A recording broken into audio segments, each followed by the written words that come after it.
বলুন তো সেজেগুজে কোথায় চললাম গাড়িতে করে? গিয়ে কিন্তু আপনাদের দেখাবোই যে আমরা কোথায় গিয়েছিলাম। তথ্য নিয়ে আমরা হাজির। কোথায়? না, ভাগনা বউয়ের আশীর্বাদিতে। এই দেখুন তথ্যর সব জিনিসপত্র সাজানো রয়েছে। এইগুলো শুরু হয়ে গেছে আশীর্বাদীর পর্ব।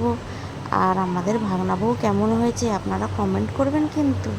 এই দেখুন, তো পাকা কথাও সেদিনই সেরে নেওয়া হলো। খুব তাড়াতাড়ি বিয়ে বাড়ি। খাওয়া দাওয়ার পালাও শুরু হলো। প্রথমেই ফিশ ফ্রাই দিয়েছিল, কাসুন্দি দিয়ে কিন্তু বেশ লেগেছে। তারপরে তো মুগের ডাল করেছিল মুড়োর দিয়ে, আর ঝুরি আলু ভাজা, আর কাতলা মাছের কালিয়া, এই যে, আর চিংড়ি মাছের মালাইকারি। তারপরে দিয়েছিল মাটন, যেটা শো স্টপার ছিল।